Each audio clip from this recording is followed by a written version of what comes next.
Profe, creo que está muteado.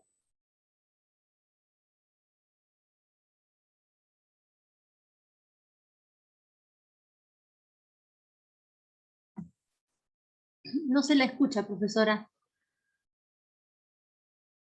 Ahora sí, tenía la barra tapada y no había desconectado el audio.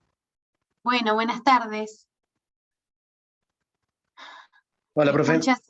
¿Cómo andan? Ahora sí.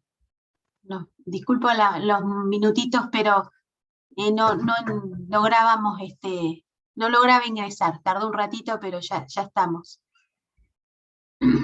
Bueno, perfecto. Somos 13 en total en el aula. Voy tomando nota, voy haciendo captura de pantalla, pero voy repitiendo los nombres en voz alta como para tener control de asistencia. Entonces estamos con Luca Giussi, Federico Contreras, Laura Sánchez, Juan Martín Pichetto, Manuel Fernández, Candela González Di Martino, Carolina Beltrán, Guillermo Costanzo, Facundo De Toffoli, y Oriana Basiglio, Facundo Edén, Cecilia me salís sin el apellido. Hola, buenas noches. Cómo no. Yo después lo busco en la lista, pero voy leyendo. Bueno. Perfecto, gracias Cecilia. Carolina Beltrán, Guillermo Costanzo, que ya lo dije, Facundo también, Oriana Basiglio y Facundo Edén. Perfecto, bueno, gente. Ahí estamos nuevamente. Bueno, vamos a dar comienzo. No sé si quieren hacer alguna pregunta, alguna consulta que haya quedado de la clase pasada, si quieren o algo de la plataforma o material.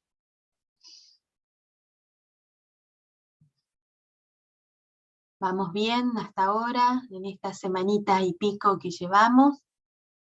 Ahí me levanta la mano Laura, perfecto. Eugenia también. Bueno, muy bien. Perfecto, vamos, estamos en las primeras clases, ¿no? Tenemos este mes por delante, así que vamos a aprovechar para ir leyendo, explicando el material. Y bueno, vamos a seguir, como ustedes saben, esta primera parte tengo que desarrollar la unidad 4, así que hoy les voy a compartir un PowerPoint que tiene algunas líneas generales de lo que es la responsabilidad internacional. La clase pasada, ¿se acuerdan que trabajamos un poco con, más bien ustedes hicieron los aportes de lo que qué les parecía que era la responsabilidad internacional? Y bueno, estuvo interesante la charla. Me acuerdo que aportaron en cuanto a obligaciones internacionales, a que el Estado firmó algún tratado, un convenio y tenía responsabilidad internacional, y otros también, ustedes aportaron la idea de las obligaciones que tiene como Estado hacia adentro, ¿no? a sus nacionales. Y ahí se acuerdan que hicimos una división en cuanto a la responsabilidad del Estado, fronteras adentro, puertas adentro, podríamos decir, teniendo en cuenta las garantías constitucionales que tiene que poner a disposición de todos los habitantes, y por otro lado, el otro pilar de este tema de la responsabilidad, que es el que estudiamos en esta unidad, es el de la responsabilidad puertas afuera, ¿no? A las consecuencias que tenga el accionar de un Estado hacia afuera, afectando a otros estados, a personas o bienes que están en otros estados. Eso es un poco lo que desarrollamos. Surgieron, ¿se acuerdan? Temas conectados con Guantánamo. Recuerdo que algunos comentaron qué responsabilidad tendría o por qué podría ser que haya un trato de este tipo en en un territorio extranjero en el cual haya una prisión de otra nacionalidad y con prisioneros a su vez de distintas nacionalidades. Eso charlamos la clase pasada, tratamos de ubicarlo, ¿no?, en tiempo y espacio. Es una zona arrendada, Estados Unidos tiene arrendado en Cuba esa porción de territorio. También, no me acuerdo si fue Lucas que habló también de China, ¿no?, la responsabilidad por la pandemia. ¿Se acuerdan que si era un caso o no, si tuvo continuidad o no, más allá de la denuncia que se hizo? Y bueno, estuvo interesante cómo se desarrolló de acuerdo a las ideas de ustedes, ¿no? Entonces, como para ir encauzando esas ideas en algo, digamos, en una estructura que incluya todos los elementos de la responsabilidad, pensé compartirles algunas diapositivas, no son muchas. En todo caso puedo subirlo después a la plataforma. Tengan en cuenta ustedes que para estudiar todos los temas de esta parte cuentan con el manual, ¿no?, del doctor Blasic, que en virtud de eso surge todas las preguntas. Pero siempre digo, cuando tienen la posibilidad de cursar, a veces nos gusta subir un material extra. En este caso se los voy a subir porque complementa un poco, ¿no?, lo que ustedes tienen o el material al que pueden acceder. Y es para refrescar un poco la definición de responsabilidad, los elementos de la responsabilidad, para después llegar a los tipos de responsabilidad y a la famosa reparación, digamos, que es como una consecuencia jurídica de la responsabilidad internacional. Así que un poco vamos a hacerlo así, compartiendo, a ver si ya lo puedo hacer.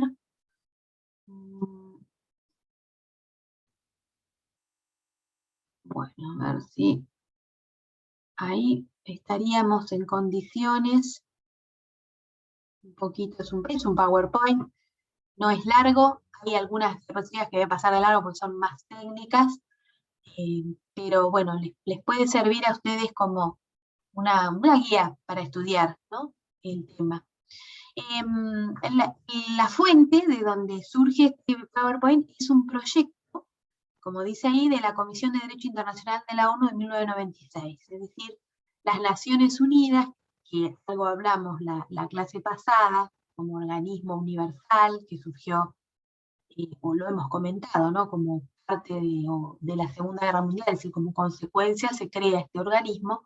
Tiene distintas áreas este órgano, y una de ellas es la encargada de codificar o crear normas de derecho internacional, propuestas de normas, y para eso está esta comisión. Se creó con miras a esto, a proponer definiciones, ideas y aportar al derecho internacional. Y bueno, en base a este aporte de esta comisión del año 96, contamos con algunas ideas que tienen que ver también con la jurisprudencia internacional, nos sirve ahora para humanos. Nosotros, por supuesto, vamos a terminar, me adelanto un poco, ¿no?, las últimas clases ya enfocados en la responsabilidad individual. O sea, tenemos que llegar de la responsabilidad que tiene un Estado por violar una obligación internacional y sus consecuencias, a la responsabilidad que tiene también un Estado y un individuo, o sea, una persona física como nosotros, por la violación de un derecho humano y la consecuencia jurídica, ¿no? Entonces, por ahí, a veces las primeras clases son más generales, porque tratamos de mostrar el origen de todo esto, de la responsabilidad internacional, y para dejar como para la frutilla del postre, siempre decimos, la responsabilidad individual, que es concretamente la responsabilidad por la violación de derechos humanos, y ya entramos a otro subtema, que es el derecho penal internacional, es decir, una persona física que puede ser juzgada, condenada por un crimen contra la humanidad, por ejemplo, ¿no? Pero para haber llegado a ese grado de desarrollo en la evolución del derecho internacional de los derechos humanos, del derecho internacional, del derecho penal internacional, tengo que mostrarles algunos aportes para que a ustedes les complemente un poco el origen de todo esto. Y nos tenemos que remontar bastante atrás, ¿no? Del principio del siglo pasado, que surge a través de un caso jurisprudencial, una regla que es, en definitiva, la definición o los elementos de la responsabilidad internacional, ¿no? Entonces, en ese caso Chorso, si ustedes estudian, no sé si estudian derecho ambiental o no sé en qué parte de la carrera estudian la parte ambiental o como complemento de alguna otra materia, esto es un caso de contaminación ambiental, fíjense de la época de que estamos hablando, pero no es relevante en este caso de qué se trataba la causa, pero sí la regla que determinó que de la violación de una norma internacional, ya sea consuetudinaria o de un tratado, y esto entre paréntesis aclaro que esa norma internacional puede tener como fuente la costumbre, que es el derecho consuetudinario, el consuetudo, o la fuente puede ser un tratado, un convenio, un acuerdo internacional. Entonces, la violación de una norma internacional genera responsabilidad internacional y obligación de reparar adecuadamente, borrar las consecuencias y restablecer la situación existente anterior a la violación. Esa regla que surgió en 1928 por un caso de contaminación en los Estados Unidos, es el ABC de esta unidad. Es decir, ¿cómo comenzarían ustedes estudiando? Bueno, entendiendo qué es la responsabilidad. Bueno, surgió por un caso de contaminación, un país contaminó a otro, y bueno, no había normas, no había quizás como ahora que están los principios de derecho ambiental, contaminador pagador, efectos transfronterizos, todo lo que es contemporáneo, ustedes que ya nacen con la constitución ambiental, podríamos decir, los famosos derechos de tercera generación. En esa época no había nada. Entonces, esa causa Chorso genera esta regla, que nos sirve perfectamente para lo que nosotros necesitamos. ¿Qué es la responsabilidad internacional? Y ahí tienen los elementos. Fíjense en esa, si la quieren, yo después se los paso, pero si quieren hacer captura de pantalla o sacar una foto para no copiarlo, tienen los elementos. Violación de una norma internacional, o sea que no es una violación o un maltrato, o como podemos decir, una ofensa internacional, que las hay ofensas internacionales, falta de respeto a los símbolos nacionales, por ejemplo, o a la investidura, que también genera un grado de respuesta, pero no una responsabilidad internacional que implique modificar y restablecer las cosas al estado anterior. Estamos hablando de violar una norma, es decir, si se firmó un tratado, supónganse, con un país vecino para hacer una represa en común, una represa hidroeléctrica, bueno, la violación de alguna de las normas de ese tratado generará responsabilidad internacional. La firma de un convenio, por ejemplo, entre países, como existe todavía en el caso del Mercosur, que es un acuerdo de comercio, una unión aduanera entre 4 países y otros asociados, la violación de alguna de las disposiciones del acuerdo de Tratado de Asunción de 1991 y los posteriores que hubieron, va a generar responsabilidad internacional. Y obligación de reparar. Es interesante porque es una consecuencia, ¿no? Es decir, bueno, ¿de qué nos sirve decir que, bueno, es responsable internacionalmente, ¿no? Necesitamos reparar esa situación. Reparar adecuadamente, y ahí nos detenemos. Después vamos a desarmar la palabra de esa reparación, porque no dice indemnizar, no dice quizás no habla de una obligación de abonar o pagar algo, sino que habla de la palabra reparar. Y esta es una palabra muy importante, sobre todo trasladándola, a los derechos humanos.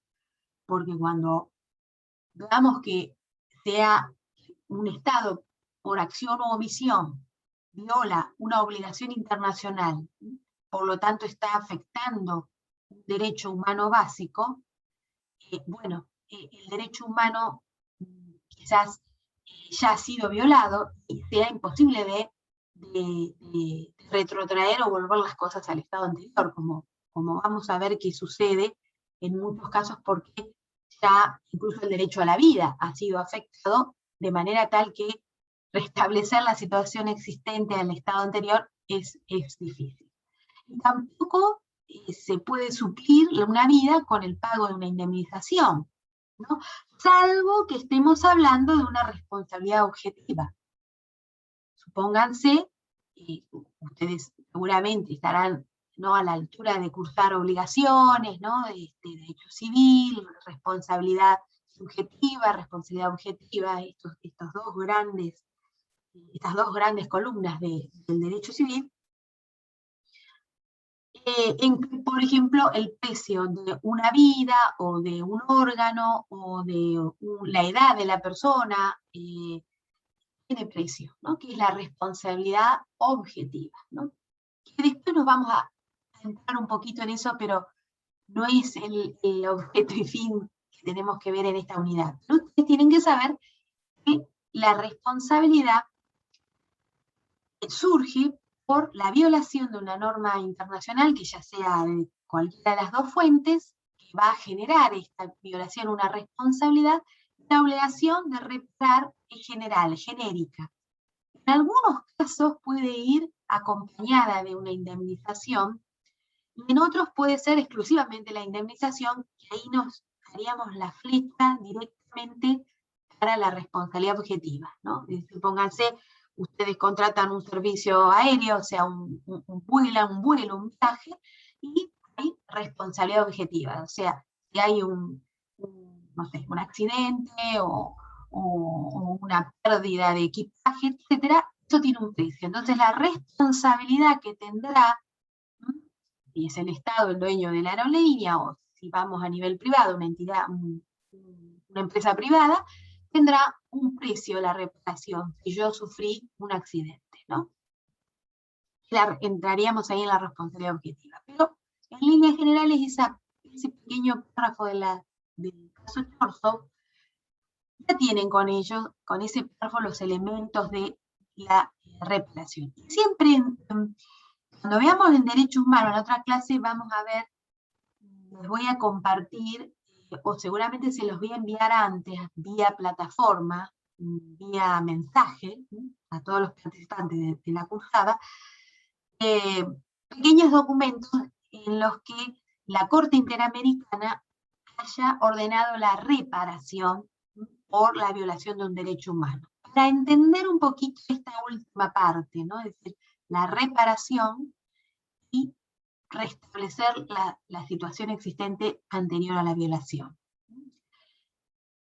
Como ya digo, en muchos casos, cuando ya entramos en temas de derechos humanos, es difícil restablecer la situación, porque el derecho a la vida ya ha sido afectado, o bueno, ya hay un daño a la integridad física o psicológica que ya se ha producido.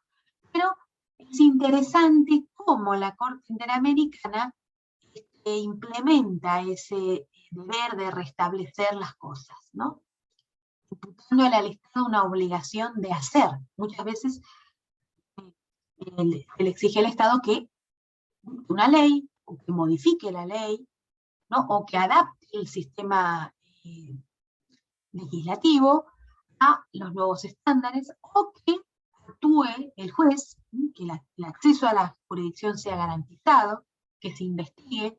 Ya van a ver ustedes en los casitos que yo les voy a compartir para la próxima clase, de manera tal que en clase puedan hablar ustedes un poco. Yo voy a ir preguntando de qué se trató, quiénes serían las partes y cómo logró la Corte la reparación.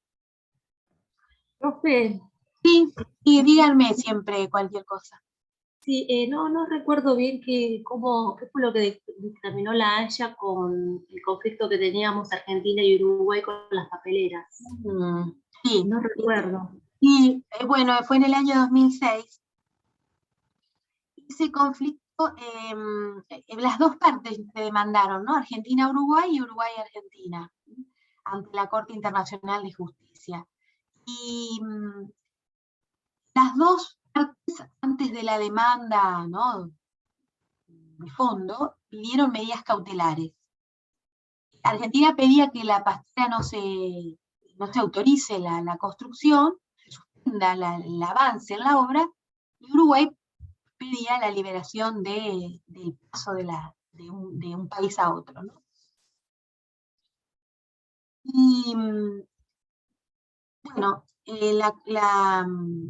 la Corte lo que va a analizar es que los dos países cuentan con un sistema, contaban y cuentan con un sistema de solución de controversias que debió haberse utilizado, que es el tratado que une a los dos países, el Tratado del Río de la Plata y su frente marítimo, tiene un sistema de una comisión mixta para resolver controversias de países, en este caso dos países o dos estados ribereños, ¿no?, que comparten un río. Y ordenó que se resuelva la controversia en virtud o utilicen ese mecanismo alternativo de solución de controversias. De manera tal que que dejó sin efecto el pedido de las medidas cautelares para que las dos partes resuelvan bilateralmente el conflicto. Es decir, no le dio la razón ni a uno ni a otro. Así terminó el conflicto.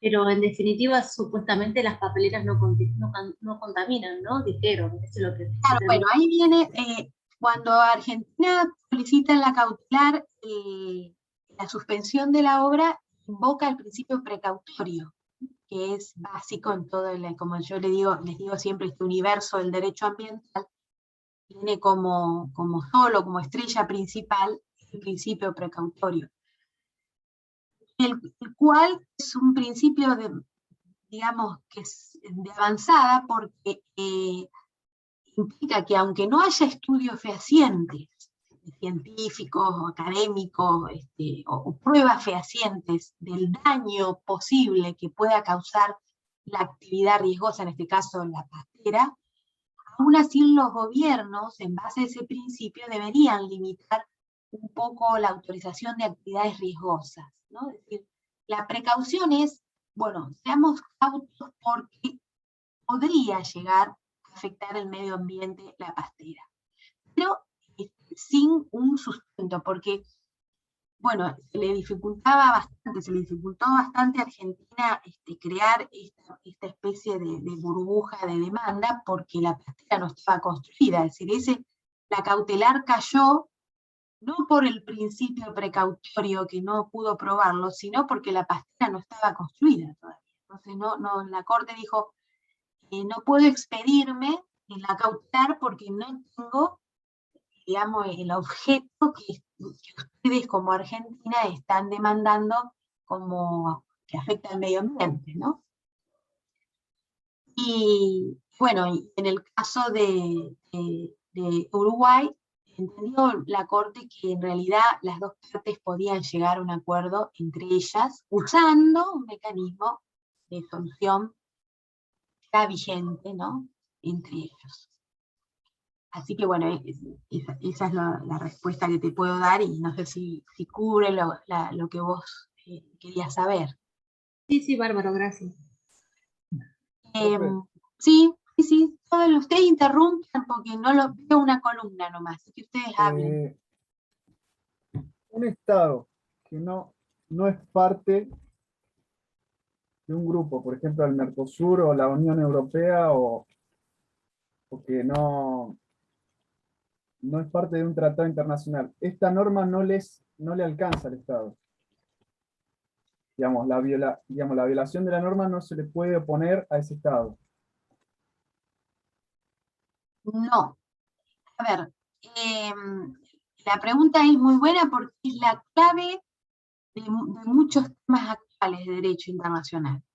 Primero que para ser responsable y para hacer que se le pueda imputar a un Estado la responsabilidad, tiene que ser la violación de una obligación internacional que tenga ese Estado. Ya sea, como acá pusimos entre paréntesis, la fuente consuetudinaria o en un tratado.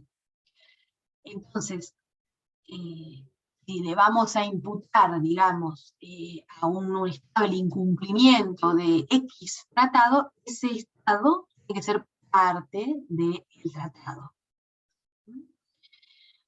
Esta palabra consuetudinaria es la más, digamos, sí, muy importante, porque todo este derecho internacional, nosotros estamos hablando de responsabilidad internacional, tengo que ir sí o sí al derecho internacional, que es el que genera toda esta unidad, estos temas.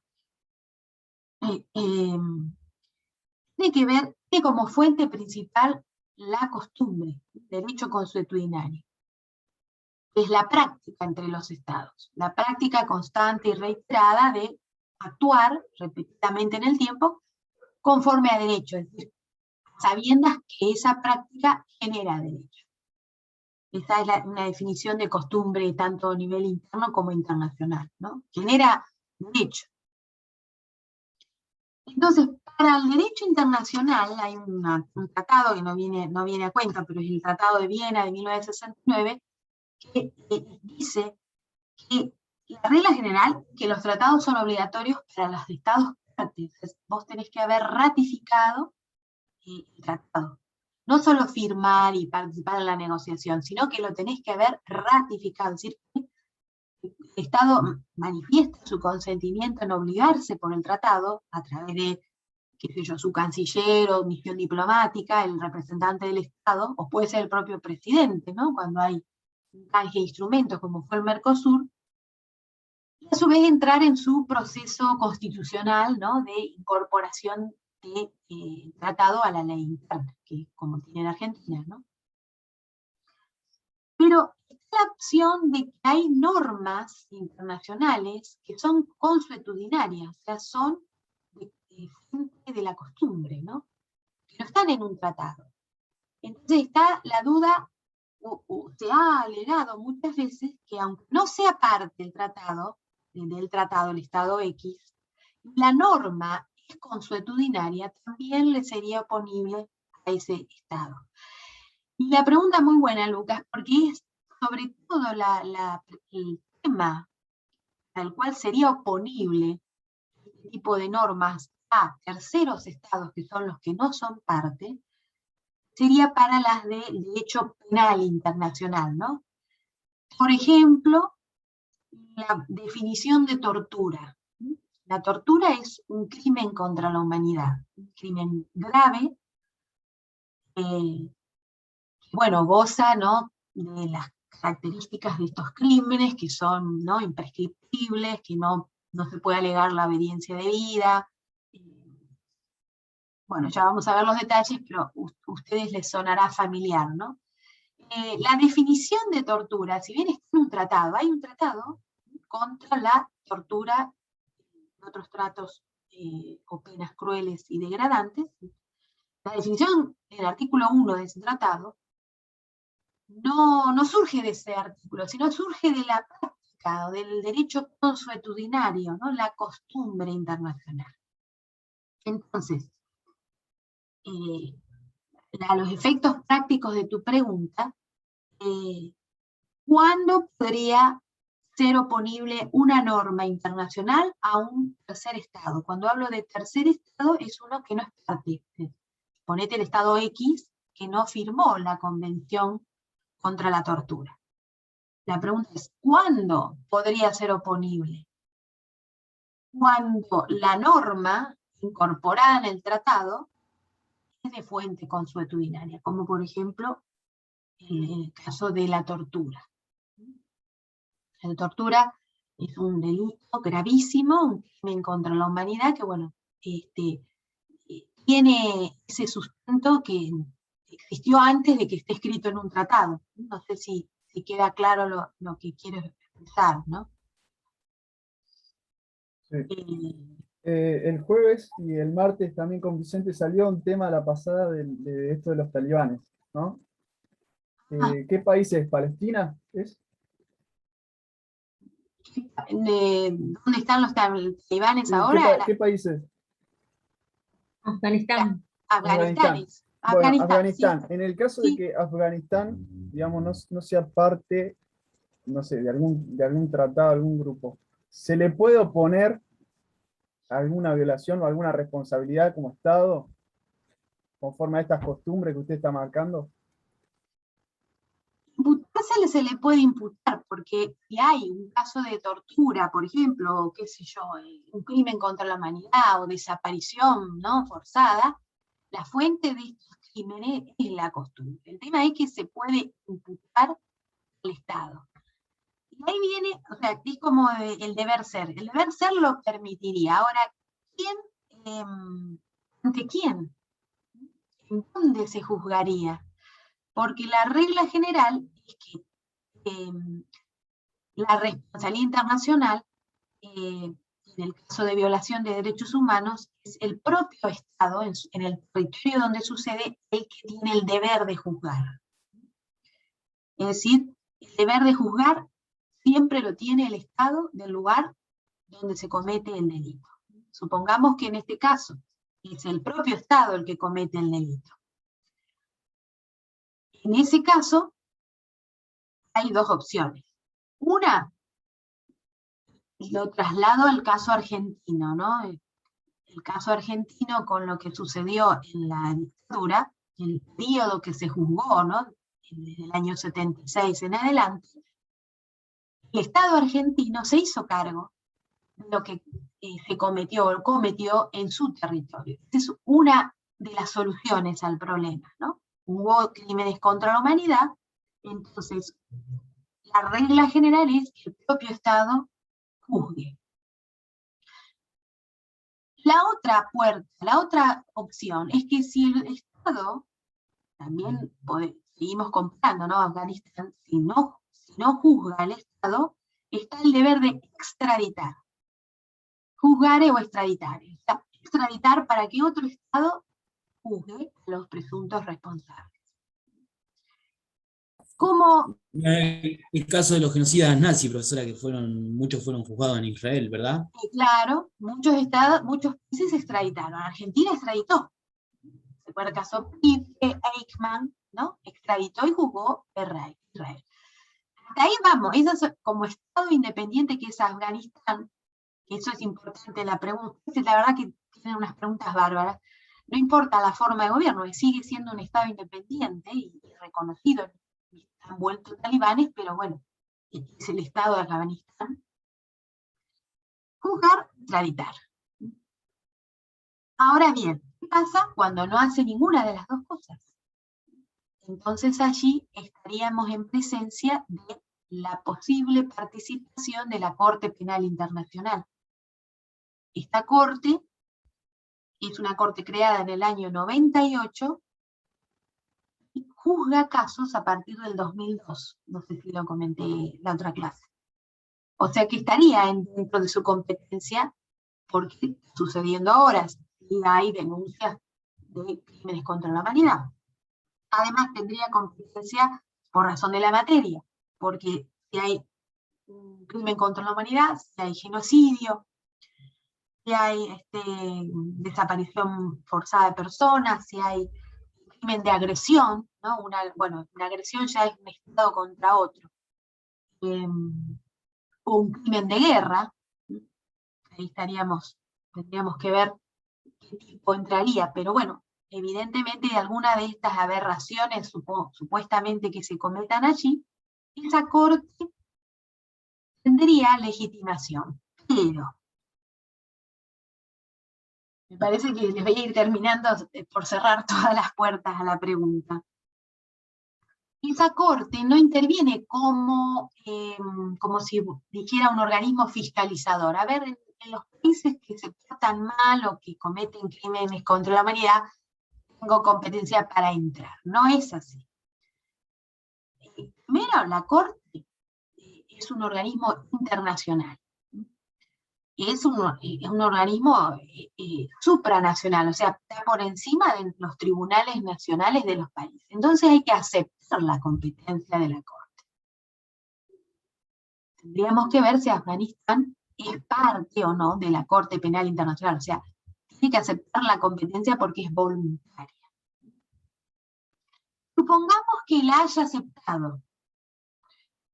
Hay que atravesar otras barreras, ¿no? Tampoco es automático, ¿no? No es automático. Se detecta una violación de un crimen contra la humanidad, automáticamente interviene la Corte. No es así, porque el deber de juzgar lo tiene siempre el Estado, ¿no? Del lugar donde suceden los hechos, por el principio de igualdad soberana que tienen todos los estados. En el único caso en que esa Corte podría intervenir, la Corte de la Haya, la Corte Penal, es primero que sea parte de Afganistán, y acepte que 15 jueces extranjeros juzguen lo que pasa en su país. Segundo, es una Corte que en realidad, para poder intervenir, debe probar a través de su fiscal, porque tiene una fiscalía, que es la que recibe la denuncia, seguramente de las víctimas, o una ONG, o alguien, ¿no?, que huyó del país y hace la denuncia, tiene que probar la demanda, la fiscalía, que el Estado de Afganistán no está interesado en juzgar. O sea, es como que suspende, si habláramos en normas constitucionales, suspende las garantías judiciales, no hay dónde acceder, no hay juez, no hay justicia, y es el propio Estado encima el ejecutor de la violación de derechos humanos. Entonces, Lucas, vos preguntaste, ¿no? Llama la atención estos casos, porque estamos viendo todos los días, ¿no?, algún flash. Hoy veía que hay un montón de gente que va corriendo de Kabul a Pakistán por el desierto, van corriendo para la cantidad de refugiados que van a ir a los distintos lados, por miedo a este régimen que, bueno, lo que la prensa nos está mostrando, ¿no? El régimen que violaría presuntamente los derechos humanos. Y no sé si contesté, o no, y con ese párrafo veo que les ha llamado la atención, ¿no? El martes salió un poco el tema y se decía como que, bueno, había una clara violación a los derechos humanos, pero el profesor dijo, bueno, para nosotros, desde nuestro punto de vista, sí, occidental, pero quizá para ellos no. Exacto. Para ese Estado. Por eso la pregunta es si le alcanza o no le alcanza, o qué grupo tiene que conformar para que le alcance la norma, o no. No sé. Y vamos al básico, es decir, convengamos que es un Estado, como muchos estados islámicos, que tienen un régimen, ¿no es cierto?, que no es secular, es un régimen que une lo religioso con lo jurídico. O sea, la ley es parte del Corán, y el Corán en este caso interpretado por distintos gobiernos, ¿no? Es decir, hay distintas versiones del Corán, las más ortodoxas o más flexibles, los chiitas o los sunitas, ¿no es cierto?, que son dos ramas. Bueno, es una gran parte de Asia se rige, y África también se rige por estas normas. Esto no significa que haya violación de derechos humanos. Hay muchos países, bueno, qué sé yo, Turquía, Arabia Saudita, los Emiratos Árabes, que estados africanos que tienen un régimen islámico, pero que no implica una violación de derechos humanos, ¿no? Ahora, en el supuesto caso de que haya un régimen que interprete, que es lo que nos están mostrando los medios, que este nuevo grupo tiene una visión extremista de lo que es la aplicación del Corán en la vida civil, ¿no?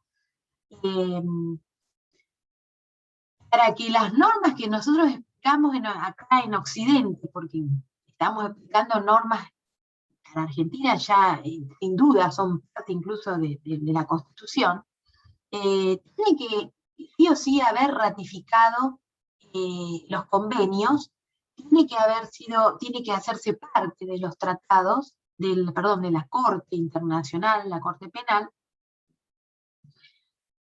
En el caso que se use la norma consuetudinaria, que fue tu pregunta original, la primera, es decir, bueno, no firmó la Convención de los Derechos de la Mujer, cualquiera, de la no discriminación contra la mujer, lo básico, porque evidentemente hay un régimen más estricto para las mujeres. Entonces, supónganse que la Fiscalía recibe denuncias de la Corte Penal, y supónganse también que aceptara la competencia de la Corte Penal, y va a decir la defensa del Estado de Afganistán, y los abogados del Estado van a decir: no soy parte de la Convención de los Derechos de la Mujer, discriminación contra la mujer, porque el régimen legal mío comprende un sistema de garantías para los derechos basado en la norma islámica, etc. Entonces, ¿hasta qué punto podría obligar lo que nosotros entendemos por discriminación, de acuerdo desde la Revolución Francesa en adelante, todo el régimen que los países asiáticos no tienen, desde qué punto de vista o cómo se le podría imponer a estos países una definición de estas convenciones, ¿no?, que prohíbe la discriminación contra la mujer, cuando el régimen es completamente distinto al de Occidente, ¿no? Es un tema. De hecho, no hay ejemplos de demandas de este tipo ante la Corte Penal Internacional, porque ha privado el derecho interno de estos países, ¿no? En algunos casos se habla del relativismo cultural, que es muy difícil llevarlo a juicio.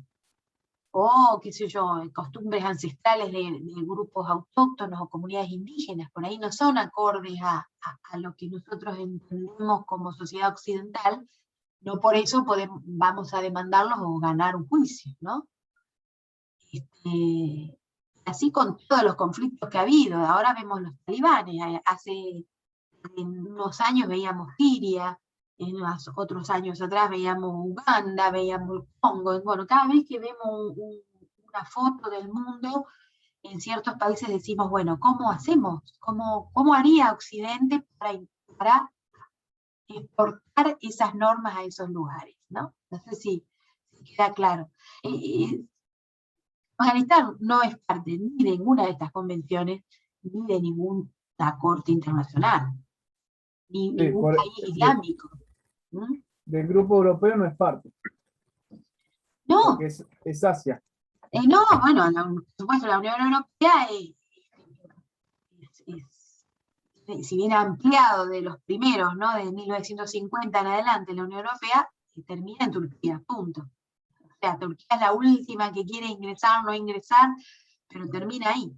Después todo lo demás es Asia, no es parte, no es tanto por una cuestión de discriminación, sino porque no sufrió la evolución histórica o involución, como quieran llamarla, porque nosotros hablamos como occidentales, como herederos de España y de Italia, o sea, heredamos de esas instituciones el constitucionalismo, digamos, occidental.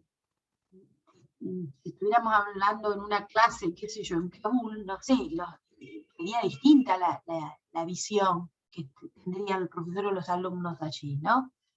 Entonces, no ha tenido el mismo proceso de instituciones, en el surgimiento de estados, el tema de una religión imperante, monarquías absolutas, no ha tenido movimientos de población reclamando sus derechos, la Revolución Francesa, la Revolución Norteamericana, la era industrial, todas esas cosas no les ha pasado a Asia. Entonces, es muy difícil poder aplicarle un tratado internacional que es producto de la evolución de todo eso. No sé si, ¿qué les parece a ustedes? ¿O cómo lo ven?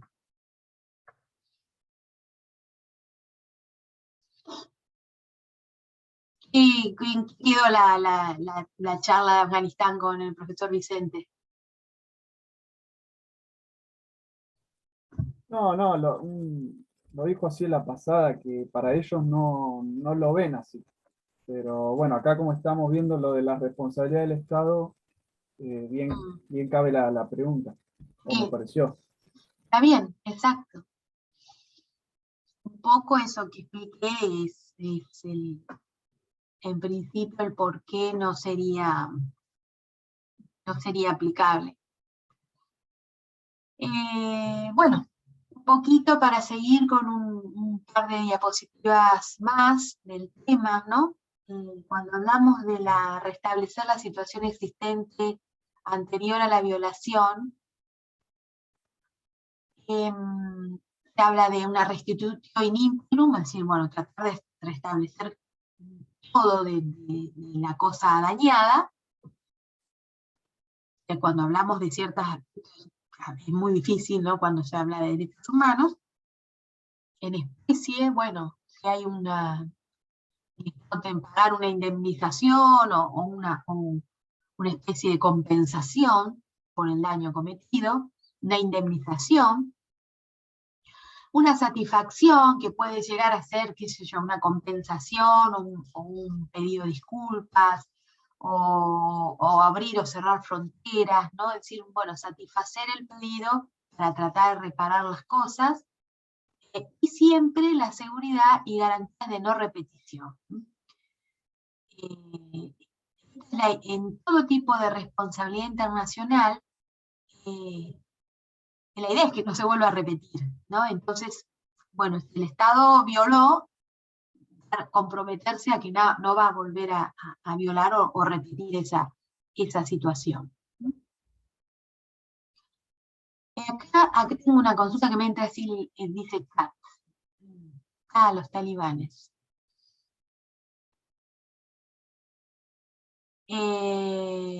Bueno, no, acá quién fue que me preguntó, Oriana, preguntaste lo de talibán, no sé si te respondí con lo que hablamos, lo de la mujer, no lo había leído tu mensaje. Habías puesto lo de los derechos de la mujer que se ven vulnerados, ¿no? ¿Podría intervenir internacionalmente? No.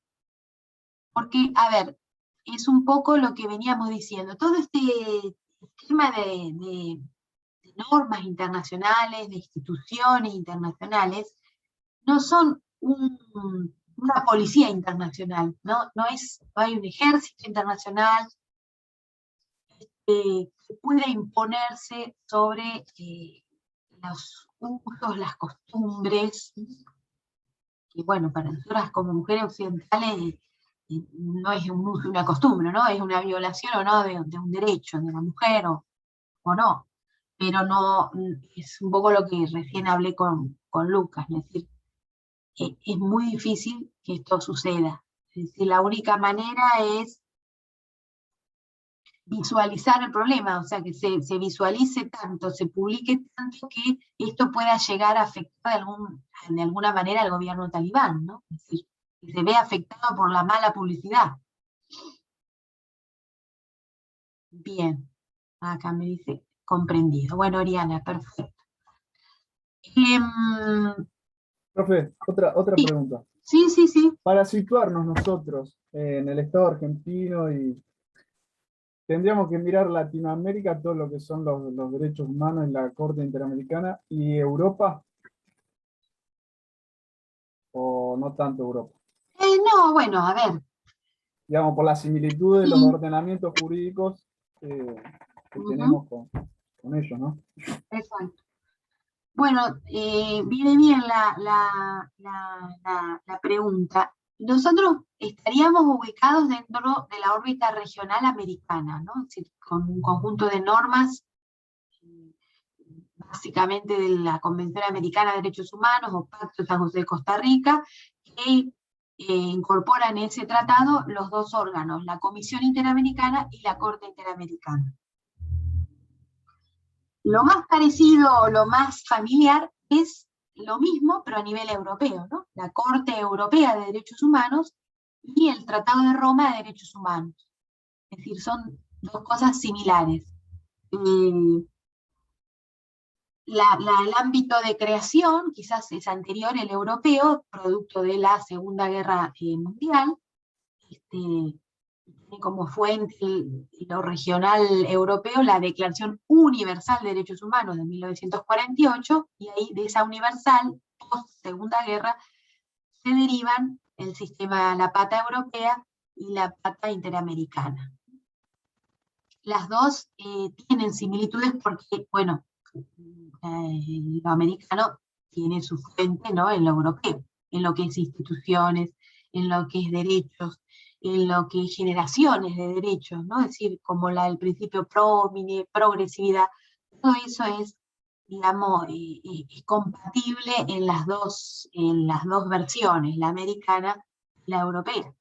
Así que nosotros nos sentiríamos más familiarizados con el sistema europeo.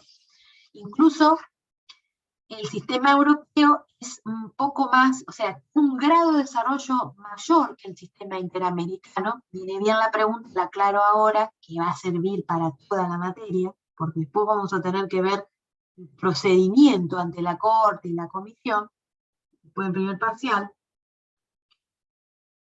El sistema europeo tiene un grado de desarrollo mayor porque existe directamente, está resuelto en lo que es la actual Unión Europea desde sus orígenes, la Comunidad Económica Europea, la supranacionalidad y la supralegalidad. ¿Qué quiere decir esto? Que ya de por sí la creación de este organismo, hoy es Unión Europea, ¿no? Pero la Comunidad Económica Europea desde 1950 en adelante estableció un régimen supralegal y supranacional. ¿Qué quiere decir? Que está por encima de las normas legales de cada país miembro, por encima de las cortes o tribunales de cada país miembro. Por una cuestión pragmática. Esto trajo un poco de ruido cuando surgió la Comunidad Económica con un órgano que era un tribunal para la Comunidad Económica Europea. Hay un tribunal específico para todas las cuestiones de la Unión, civiles, comerciales, políticos, y hay un órgano específico para los derechos humanos, que es la Corte de Estrasburgo. Entonces, ¿cómo resolvió esto Europa? De manera pragmática.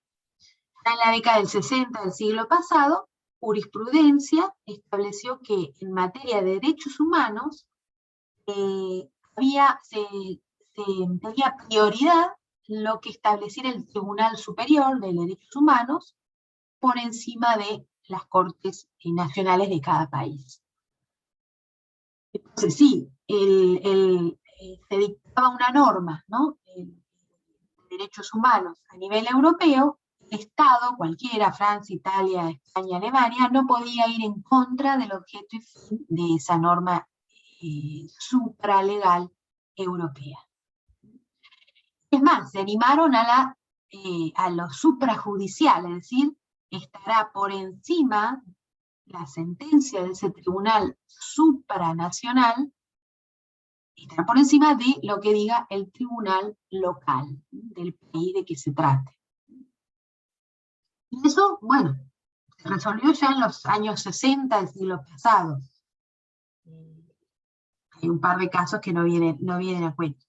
Pero a nivel americano, no es tan fácil el tema. Es decir, no hay en primero y principal, no hay una integridad económica en toda América Latina, cosa que sí hay en la Unión Europea. Tienen órganos propios de la Unión, tienen la Comisión, el Consejo, el Tribunal de la Unión Europea para el Derecho Comunitario, y tienen un Tribunal de Derechos Humanos. Es decir, que hay una idea de un órgano supralegal y suprajudicial. En América no. En América tiene cada país su sistema judicial, sus normas, pero ha delegado, algunos países latinoamericanos, no todos, han delegado en la Corte Interamericana esa supralegalidad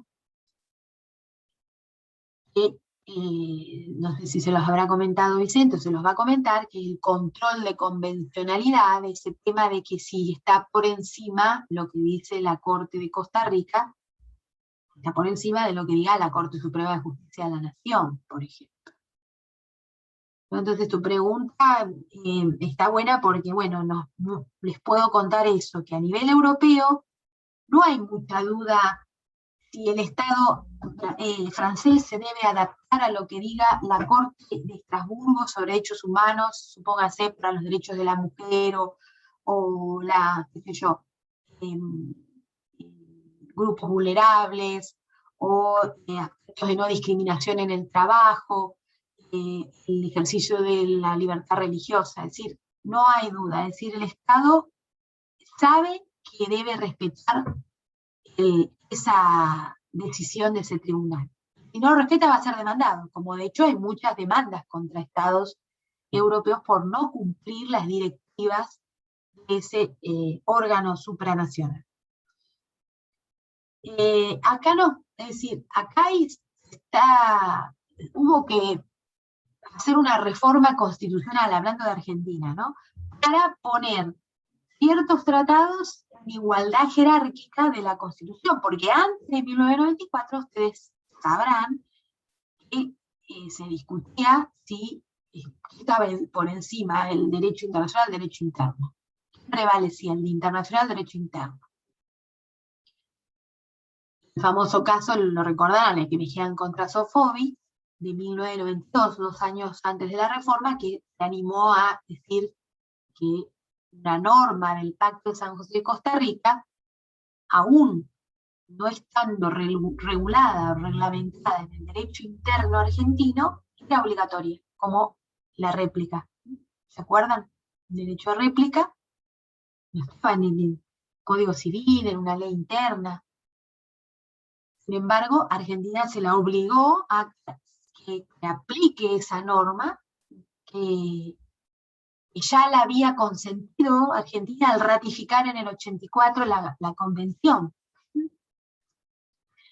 Así que bueno, no sé si quedó más o menos claro, pero son preguntas súper explosivas las que hacen que yo tenga que divagar un poco. No sé si se entiende o responde lo que ustedes quieren.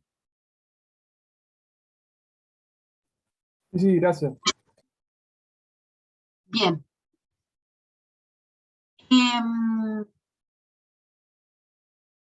Bueno, esta es una diapositiva que tiene que ver más con el derecho internacional, no tanto con los derechos humanos, pero nos sirve esta el primer párrafo. Elemento ilícito. Cuando hablamos de definición de responsabilidad, que es la violación de una obligación internacional, bueno, ¿quién viola la obligación internacional? El Estado. Bueno, ¿cómo? Mediante una acción u omisión. ¿Hace o no hace? ¿O deja hacer? Pero tiene que haber una conexión, es decir, una atribución al Estado. Hay que relacionar el acto ilícito, o sea, la violación, que es un acto ilícito, con el Estado. Este es también un elemento crucial en la definición de responsabilidad. En este caso, fíjense los dos ejemplos que yo pongo acá. Uno tiene que ver con lo que hablamos recién de la extradición, ¿no? El caso de Eichmann, cuando es extraditado, bueno, es atribuible a esta persona física, con nombre y apellido, ¿no? Como parte del Estado. Es decir, no fue un acto individual, no fue un crimen común, un delito común, sino fue un delito en nombre del Estado. Ahí viene la responsabilidad internacional, ¿no? Porque si estamos hablando de que un homicidio simple, por un extranjero que cometa un homicidio simple en la Argentina, no implica una responsabilidad internacional del país al que pertenece. La responsabilidad internacional será atribuible al Estado si hay una conexión entre la persona que lo comete y el Estado, y no una conexión simplemente de nacionalidad, francés, italiano, alemán, sino que sea un representante ejecutivo del Estado, como los ex jerarcas nazis, ¿no? Que recién comentaron, que fueron buscados después de la Segunda Guerra y muchos países extraditaron, ¿no? Colaboraron y extraditaron estos supuestos criminales de guerra y criminales contra la humanidad. Digo supuestos porque, bueno, tenía que haber un debido proceso, ¿no? Más allá de conocer lo que sucedió. Y,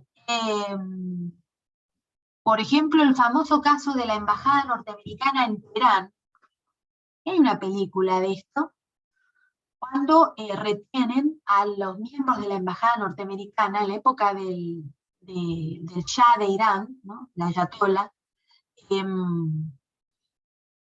Bueno, aquí hay una responsabilidad atribuible al Estado de Irán directamente, porque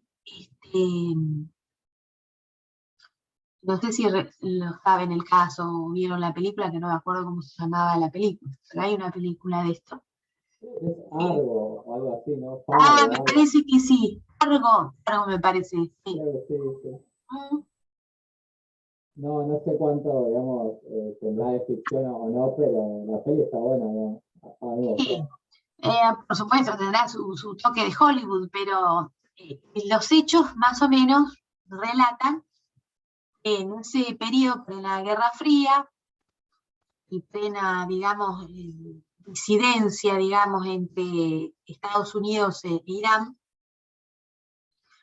que bueno, creo que continúa nada más que un poco más disfrazada o distraída ahora. Un grupo de manifestantes, ¿no? O sea, estaban presionando contra la embajada norteamericana, y que esto se transforma después en una toma de la embajada, ¿no? La embajada en un país es como si fuese su propio territorio, o sea que es un acto de agresión, es una invasión al territorio extranjero, genera responsabilidad internacional del autor, ¿no?, de esa ejecución o de ese acto, ¿no? Hay una convención sobre, digamos, misiones diplomáticas que trae todas las consecuencias de esto, ¿no? Pero en este caso, la excusa de Irán era que eran manifestantes del público que estaban en contra de la política norteamericana y habían entrado a la embajada.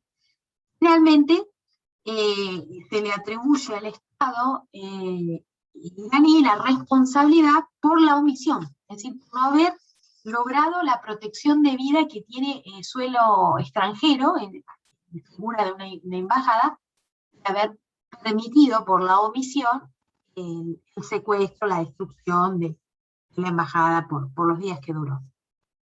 Así que fíjense que siempre tiene que haber un elemento de atribución. No es, cuando hablamos de responsabilidad, no es una expresión de que son los estados, son responsables del daño al medio ambiente, China es responsable, Estados Unidos es responsable por los dióxidos de carbono, las grandes emisiones de gases que afectan en la capa de ozono. No, eso son opiniones, podríamos decir, nada. Forma parte de la libertad de expresión de cualquier persona, pero desde el punto de vista de la responsabilidad internacional, tiene que haber una violación de un acto ilícito, una obligación, o sea, la obligación en este caso, en el caso de Eichmann fue crimen contra la humanidad, la obligación era proteger a la población cuando sistemáticamente el régimen nazi tenía como objeto y fin la destrucción de una raza, un grupo, por pertenecer al mismo. Y la acción acá y omisión, más bien fue omisión, en el caso de Teherán, que generó la responsabilidad atribuible a un Estado. Como cuando en el derecho interno hay que imputar a la persona presunta, ¿no? Es decir, bueno, hay que conectarlo. ¿Estuvo él en el crimen o el ejecutor, el cómplice? Es lo mismo. La responsabilidad internacional requiere ese factor de atribución. Estas otras cosas no se las voy a explicar porque son más técnicas. Bueno, esto es para reafirmar cuáles son los elementos objetivos de la responsabilidad. Repito, hoy ya en esta clase les queda bien los elementos. La obligación internacional violada. ¿Qué obligación internacional? Una obligación que esté vigente. Tiene que estar vigente en el momento de la acción o la omisión. Ahí yo pongo cuando, bueno, se tira una bomba o cuando hay un acto de contaminación. Está vigente. La obligación internacional de no contaminar o de no agredir a otro Estado. Acción o omisión, ya tienen las dos formas. Y también el resultado. El resultado para qué podríamos decir de esa responsabilidad es la protección de los derechos humanos. Acá menciono como ejemplo el Pacto Internacional de Derechos Civiles y Políticos, el artículo 12.2. Por ejemplo, el derecho de salir de cualquier país. El derecho de salir, que es lo que estamos viendo ahora en Afganistán, no sé si están ejerciendo el derecho en virtud de este derecho humano o están huyendo despavoridos, digamos, buscando refugio, pero bueno, el derecho a salir del país es un derecho humano que tiene que ver con la protección de los derechos humanos, y si se prohíbe arbitrariamente, generaría responsabilidad internacional. Bueno, hemos estado cerrados tanto tiempo, ¿no? En la Argentina, no sé, no he tenido ninguna demanda. El Estado argentino, hay algunas demandas que está teniendo por no dejar entrar a los argentinos, pero bueno, ¿no? Un buen planteo quizás, bueno, el Estado argentino va a poner la emergencia, ¿no? El estado de gravedad, pero es interesante, ¿no? Porque hasta qué punto unos entran y otros no entran, ¿no? Porque no es para todos igual.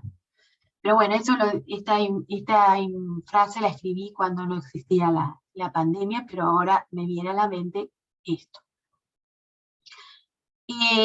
Atentar contra la personalidad oficial extranjera, ¿no? Es decir, un deber del Estado de juzgar.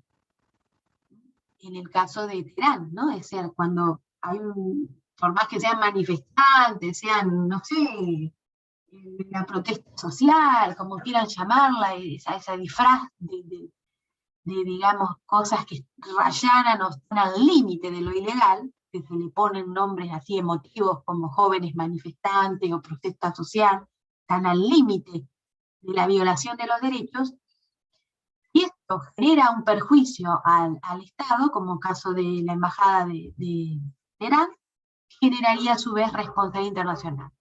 Si no juzga, si el Estado donde está sucediendo eso no toma cartas en el asunto. Puede generar ya un daño concreto, un atentado, secuestro contra una personalidad, bueno, un secuestro de un funcionario, un embajador, un canciller, un familiar, ¿no? Porque también el derecho internacional protege a la familia de las misiones diplomáticas de los embajadores, cónsules que están en territorio extranjero. Y la culpa no se incluye, o sea, esto es interesante, no hay que probar si tuvo culpa, dolo, nada. Es decir, acción o omisión. Si la acción o omisión generó la violación de una obligación internacional, o sea, cometió un ilícito, habría responsabilidad internacional, o sea, siempre en un debido proceso ante un tribunal internacional.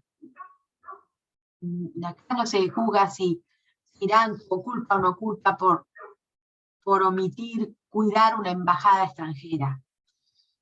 Es responsable, no importa si es culpa, dolo, impericia, malicia, no importa, cualquier criterio subjetivo se elimina en este caso. Y esto ya, no sé si me los voy a entrar en esto, es más del derecho internacional. Hay casos que lo ilícito se puede exonerar, ¿no? La ilicitud, cuando el propio Estado colaboró o el que demanda, digamos, la víctima colaboró con la situación o fue cómplice, bueno, se puede excluir la ilicitud cuando un caso fortuito, ¿no? Un problema, un desastre climático, la pandemia, bueno, ahí,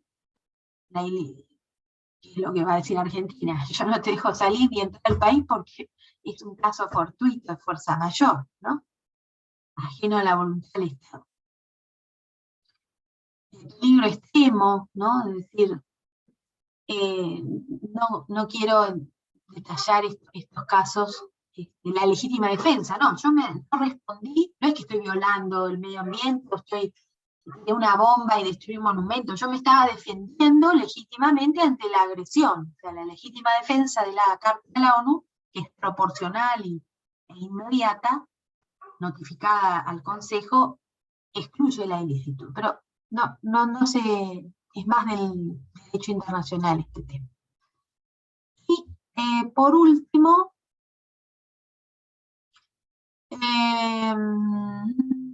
no, esto tampoco, era la número 8. Bueno, la reparación, sí, que ya vamos a terminar, porque ahí quería dejar yo en reparación, para después trabajar concretamente con algunos resúmenes de sentencias de la Corte la próxima semana. La consecuencia del hecho que se imputó, ¿no? O sea, la reparación del daño.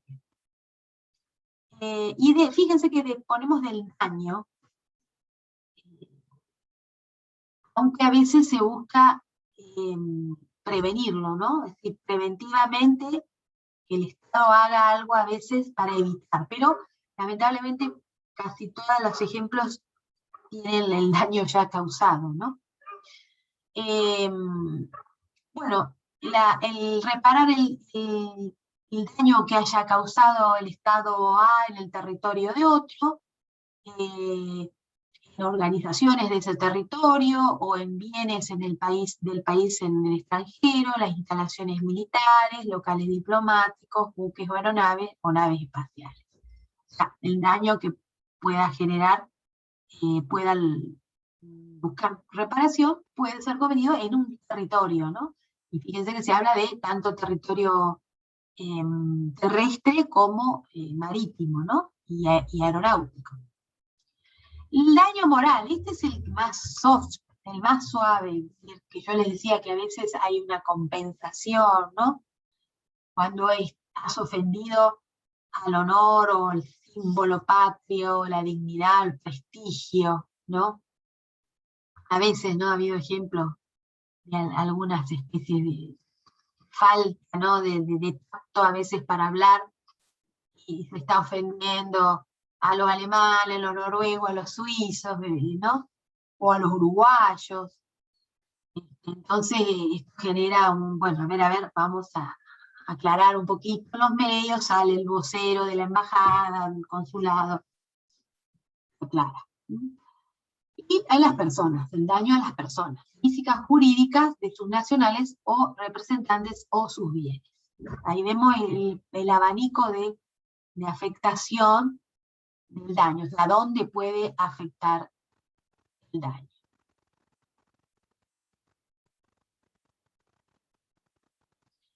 Y esto es la última, bien, pero no quiero avanzar más porque me quiero quedar con la reparación, que es lo último para la clase que viene, hablar de los fallos.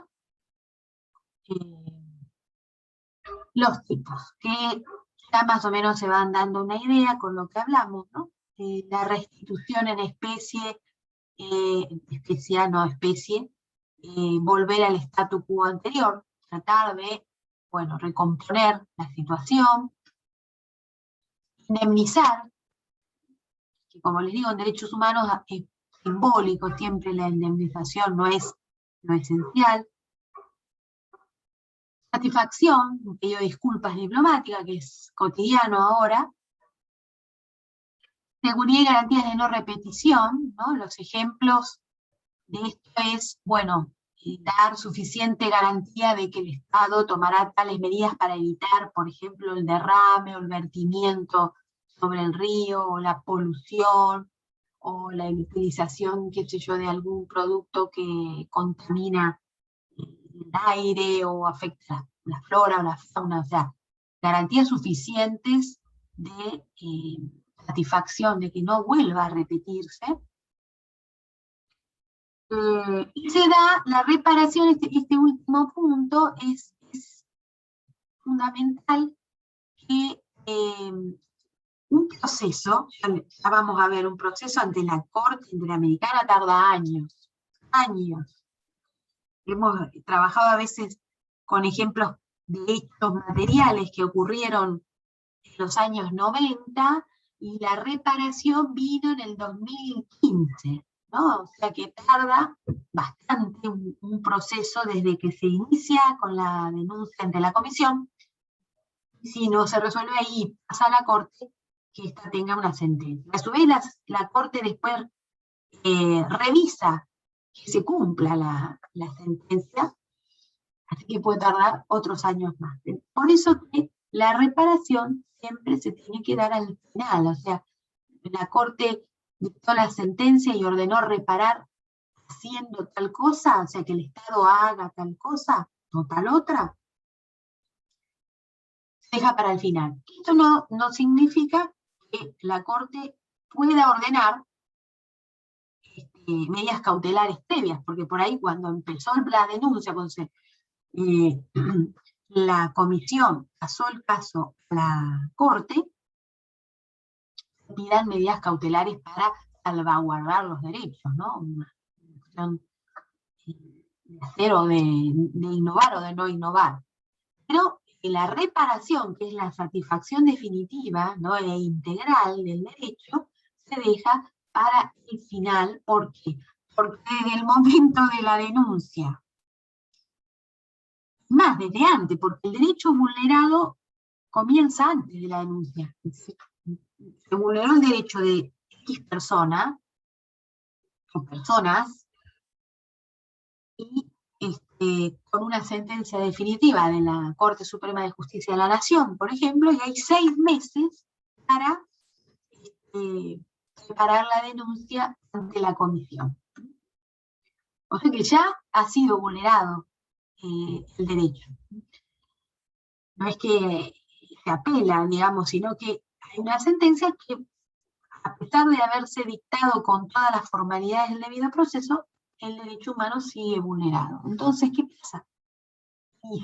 Inicia el proceso ante la comisión, que puede terminar ahí o puede continuar ante la Corte. Entonces, desde ese momento de la vulneración del derecho de la víctima, cualquiera de los derechos enumerados en la Constitución y en los tratados internacionales, con, digamos, competencia regional, ¿no?, el Pacto de San José de Costa Rica,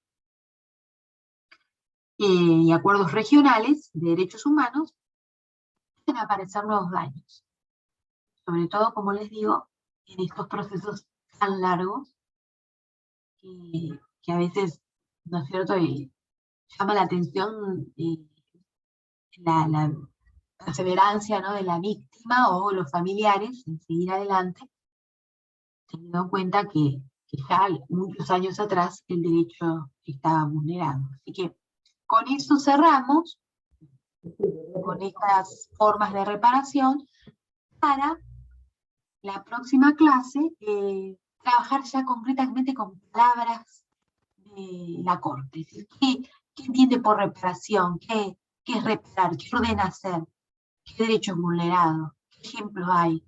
¿Se cumplió o no el Estado? Si se revisó la sentencia, si la cumplió, si cumplió los plazos, etcétera, ¿no? Eso lo vamos a ver la próxima clase. Bien, no sé Sí, fue claro. La verdad que con las preguntas de ustedes me desvié, me parece, pero espero haber que haya quedado claro. Cualquier cosa, por supuesto, me preguntan o lo Una pregunta. repetimos. Sí. Esta sentencia, ¿no? Supuesta a un Estado en particular, para el resto de los Estados miembros, no tiene afectación directa, ¿no? Pero ¿qué debería ser? ¿Un norte? ¿Algo a respetar o no?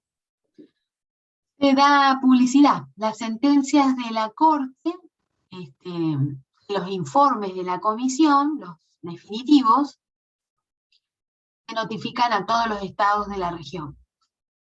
Son públicas las sentencias, por supuesto no crean un precedente, pero son para efectos de entre partes. Pero por ahí un país puede decir, tal fallo, puede utilizarlo, digamos, como... Pero no le es oponible. No le es oponible. Tendría que demandarse y ver qué se resuelve para ese Estado. Y ahí viene un poco a veces las críticas que ha tenido la Corte, porque a veces con casos exactos, con hechos exactos, fallan distintos. Pero como está el régimen de que no es el precedente el que se establece, bueno,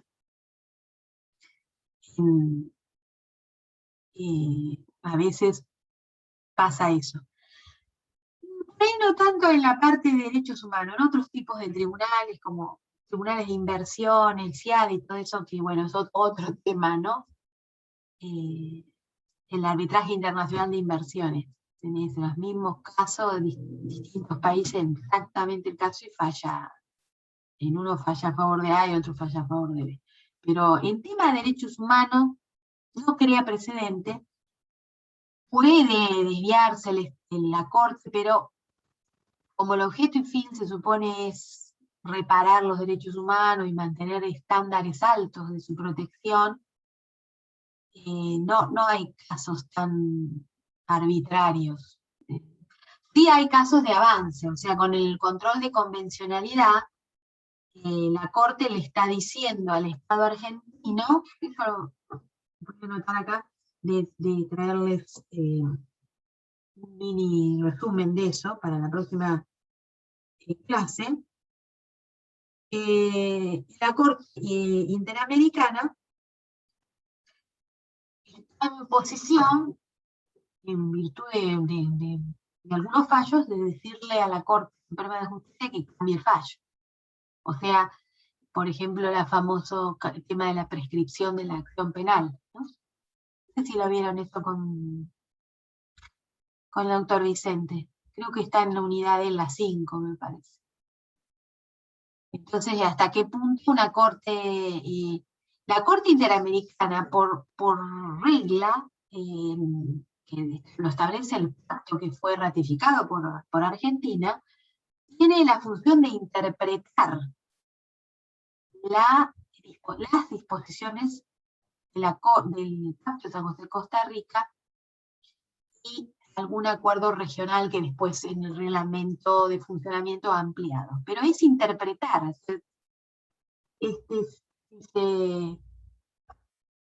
dice que tal derecho humano fue vulnerado en virtud de tal artículo del Pacto de San José de Costa Rica, la Corte Interamericana debe interpretar si ese ha pasado o no. Lo que pasa es que la Corte Interamericana del año 2006 en adelante se animó a no solo interpretar, sino ordenar cambiar las sentencias del tribunal local del Estado demandado, ¿no? Entonces, por supuesto, las causas que siempre se comentan en esto son las de premios legales sí, tortura o casos de apremios ilegales, desde el caso Bulacio en adelante. El Estado no había hecho nada, absolutamente nada, el Estado argentino con respecto al caso Bulacio, no había sustento para lo que pasó con ese joven. Bueno, ordenó la Corte Interamericana reabrir la causa que estaba prescripta y ordenar el juzgamiento de los presuntos responsables. Después hay un par de casos más Disculpe, profe. que avanza, ¿no? La Corte. Sí, No Federico. tengo idea, ¿no? Del caso Blasio. ¿Qué pasó, por ejemplo, en este caso? O sea, después que la Corte dictaminó eso. Porque no habían informado la detención del chico. Por los años 80, ¿no? Era ya en democracia, ¿eh? Lo habían detenido, no sé si venía de un recital o algo, y no habían informado a la familia. Estuvo detenido un tiempo y después le informan a la familia que fallece, que está muerto, pero en realidad fue por apremios ilegales, ¿no? La policía. Y bueno, el Estado argentino, directa e indirectamente, digamos, solapó, omitió, ¿no? La investigación. El primer digamos, delito era el no aviso a las familiares de la detención, o sea, no se le dio derecho a informar a este chico de su detención.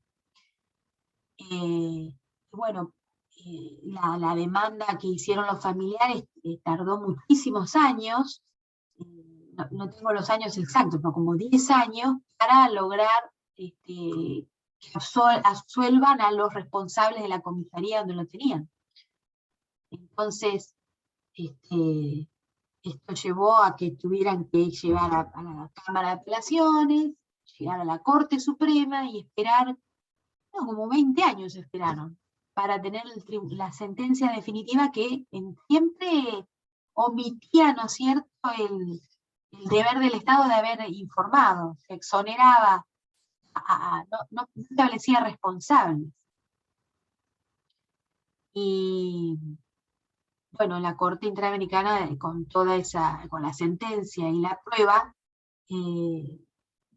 entendió que, bueno, el Estado argentino por omisión, había violado el derecho de integridad física, ¿no?, personal de esta persona. Después de eso hubo esas normas sobre el tiempo que podés tener una persona detenida, ¿no?, un tiempo máximo, la notificación, el derecho a hacer las llamadas, etcétera. Y bueno, ese fue responsable Argentina, fue declarado responsable internacionalmente por la omisión. No fue un acto, el Estado sistemáticamente no cometió estos actos, ya estaba en democracia, pero había omitido que el sistema de seguridad, el poder de policía y el sistema judicial garantizara el debido proceso. Este tema me parece que está en la unidad 5, pero es interesante, ¿no? Porque, bueno, de alguna manera tuvo una reparación, bueno, tantos años después, el derecho vulnerado no se pudo volver atrás, pero al menos que el Estado sea, y esto se notificó a todos los estados de Latinoamérica, ¿no? Acá Facundo me levanta la mano. Sí.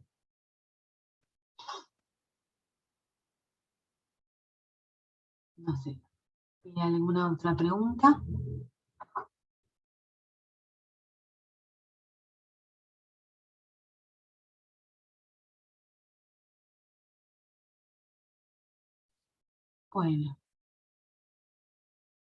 Bueno, si más o menos quedó lo de hoy, se entendió. Seguimos avanzando y la próxima clase vamos a ver casos de la Corte Interamericana para analizar reparación. Excelente, profesora, muchas gracias. Bueno, gracias a ustedes, que estén bien. Gracias. Chao, hasta luego. Gracias,